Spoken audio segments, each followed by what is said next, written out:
اگر آپ کے گھر سے کسی کے ہونے کا احساس ہوتا ہے کہ یعنی کوئی چل پھر رہا ہے، کبھی برتن کھٹکنے کی آواز آتی ہے، کبھی ایسے محسوس کرتے ہیں جس طرح سیڑھیوں پر کوئی چل رہا ہے، کبھی آپ محسوس کرتے ہیں کہ چھت کے اوپر کوئی چل پھر رہا ہے، کھٹکنے کی آواز آتی ہے، کوئی چیز گرنے کی آواز آتی ہے، آپ کو یوں محسوس ہوتا ہے کہ گھر میں کوئی ایسی چیز ہے جو ہمیں پریشان کر رہی ہے، تو یہ ایک مختصر سا چھوٹا سا عمل آپ نے صرف 7 دن کرنا ہے۔ انشاءاللہ آپ کے گھر سے وہ چیزیں، شیاطین، جنات جو بھی ہیں وہ بھاگ جائیں گے۔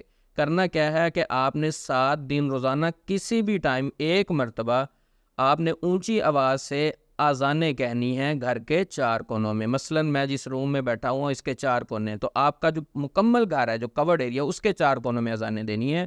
ایک کارنر میں کھڑے ہو کے اونچی آواز سے اذان دیں گے، پھر دوسرے کارنر میں اونچی آواز سے اذان دیں گے، پھر تیسرے کارنر میں اونچی آواز سے اذان دیں گے، پھر چوتھے کارنر میں اونچی آواز سے اذان دیں گے۔ اذانیں دینے کے بعد گھر کے درمیان میں کھڑے ہو کے سورۃ الاحقاف آیت نمبر 29 سے 32 تک 7 مرتبہ اونچی آواز سے آپ نے پڑھنی ہے۔ 7 مرتبہ اونچی آواز سے جب یہ آیات آپ پڑھیں گے تو اس وقت آپ کے پاس پانی ہونا چاہیے، پانی کے اوپر پھونک ماریں، پھر وہ والا پانی گھر کے 4 کونوں میں ہلکا ہلکا چھڑکاؤ کر دیں۔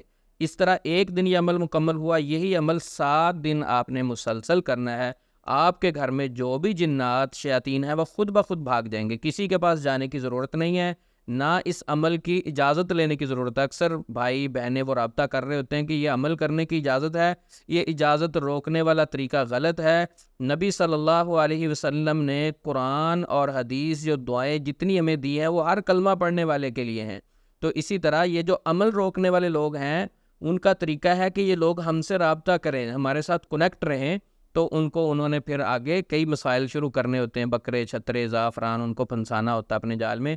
کسی سے بھی کوئی عمل کی اجازت لینے کی ضرورت نہیں ہوتی۔ ہاں، اجازت اور چیز ہے، اس چیز کے متعلق تعلیم لینا، علم لینا، اویئرنس لینا، کویسچن کرنا، وہ اور چیز ہے کہ مثلا یہ طریقہ کار کیا ہے، وہ سمجھنے کے لیے رابطہ کر سکتے ہیں، اجازت لینے کی ضرورت نہیں ہوتی۔ السلام علیکم ورحمۃ اللہ وبرکاتہ۔